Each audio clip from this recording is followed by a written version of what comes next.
Hello, in this video we'll show you how to replace the coolant and bleed the cooling system on Mazda 323. Depending on the engine, the coolant overflow tank might be in different positions and different color, but the procedure is very similar. First, this is the filler cap. First we're going to remove the filler cap, that's where we're going to fill the coolant from, and this is the coolant overflow tank for this engine. Before draining the coolant, first we're going to remove the coolant filler cap. Next we're going to go underneath the car and show you how to drain the coolant. On some engines there is a coolant drain plug, on others there isn't a drain plug on the radiator, so you need to remove the lower radiator hose on the radiator and drain the coolant that way. This is the hose that comes from the radiator, so you can remove that clamp on this side and just drain the coolant from there on this engine. Once the coolant is drained, next we're going to start filling coolant into the system. This is the coolant that I'm using, FL22.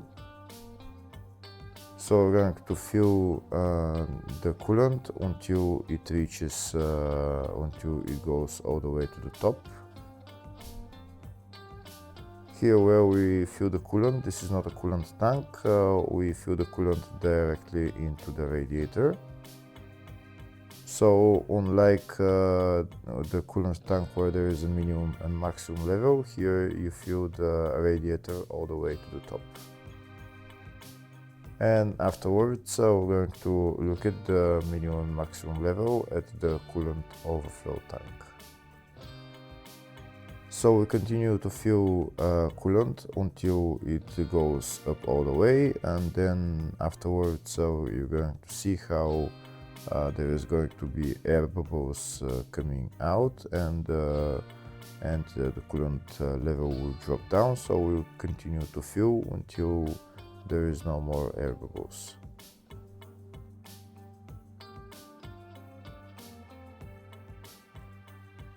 Here you can see when we fill the coolant to the top, there is air bubbles coming out and the level of the coolant is dropping, so we continue to do that. If the video is useful, please like and comment on the video and subscribe to the channel to see more videos like this.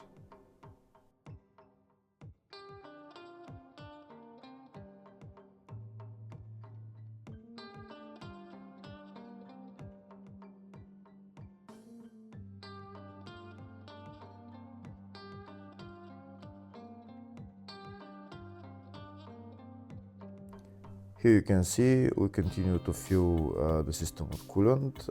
There is still more air bubbles coming out and the coolant level is dropping, so we continue to do that.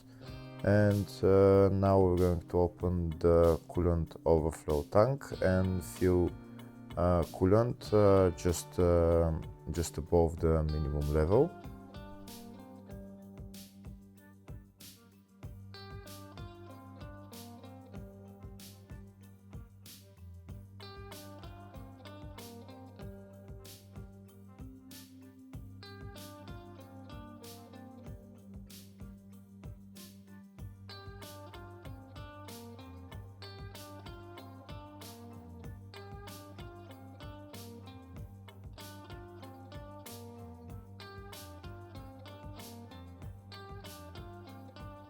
Okay, so now I filled the coolant just above the minimum level. Next I'm going to press the upper radiator hose as well, and I'm going to continue to fill some coolant into the radiator.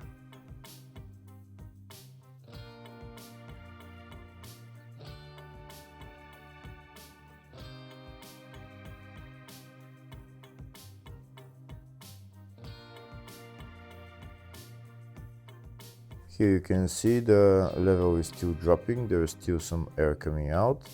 Now next I'm going to press the upper radiator hose just because it's in a high spot, just to make sure there is no air in there. Just continue to squeeze the hose until there is no air coming out from there. And once you stop squeezing the hose, then fill the coolant up to the top again.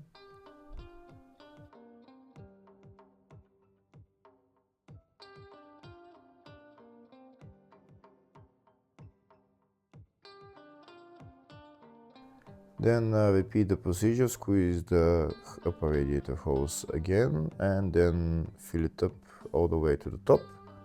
And then we're gonna go inside the car and start the car.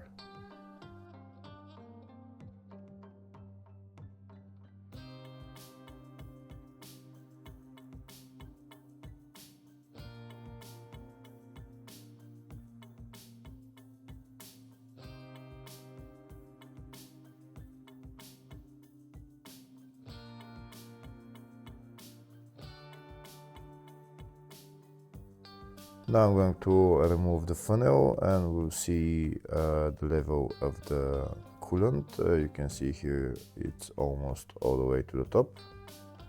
Now we go inside the car, turn the ignition on and don't start the car just yet. Go to the heater and turn the heater to the maximum temperature. The maximum temperature on this car is 29 degrees. Then turn the blower motor to the lowest setting or to the number one setting, not to the 0, the number one setting. This way the heater valve on the heater core opens, and then coolant will flow into the heater core. Next we're going to start the car and let the car run until it goes to normal operating temperature. For the car to go to normal operating temperature, it will usually take about 15-20 minutes. So we can go outside the car and just look at the level of the coolant and fill it as necessary. Now we're going to see the level of the coolant.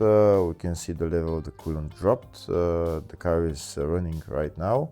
We're going to press the upper radiator hose for a little bit just to make sure there is not air in there. And then I'm going to put my funnel on and start adding coolant until again goes all the way to the top.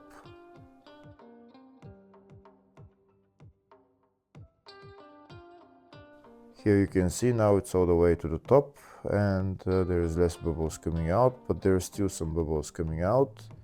Here you can see there's some bubbles coming out, not too much, but once the bubbles are coming out, that means the system is being bled. We can see the coolant level is dropping.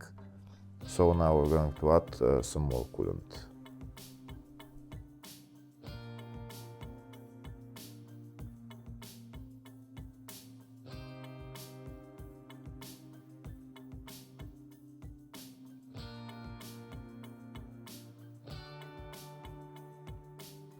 Now we can see that when we add coolant, there is no more air bubbles coming out, so that means the system has almost been bled all the way.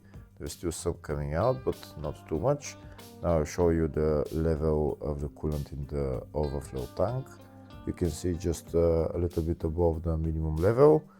When you turn off the car, you can add the coolant to go to the maximum level. Here we can see the coolant is still to maximum level, so now we're gonna go inside the car and check the temperature. We can see the temperature is almost in the middle between hot and cold, so that means the temperature is almost at a normal operating temperature. Next we're going to rev the engine for maybe a minute or two, just to help it warm faster. Just hold the RPM to around 2000 RPM, just for maybe 30 seconds, minute and a half, depends on how fast the car will warm up. Once the car warms up, then the heater should start blowing hot air. If the heater starts blowing hot air, that means the coolant system has been bled. I'm going to turn up the heater blower motor, and I will wait for the hot air to start coming out. Once the hot air starts coming out, that means the system has been bled, and then we can turn off the car. In my case, there is hot air coming out, so that means I can turn off the car and just add coolant as necessary into the radiator. First, I'll add coolant into the coolant overflow tank, just do it to the maximum level, and then I'm going to add coolant into the radiator.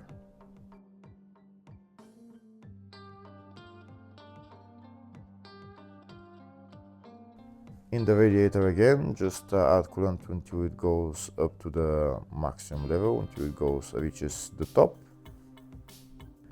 Now we can put on the radiator cap on and the coolant overflow tank cap on, and we're done with replacing the coolant.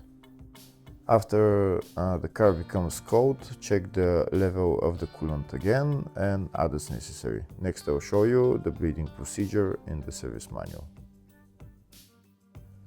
Hopefully the video was helpful. Please like and comment on the video and subscribe to the channel. Thank you.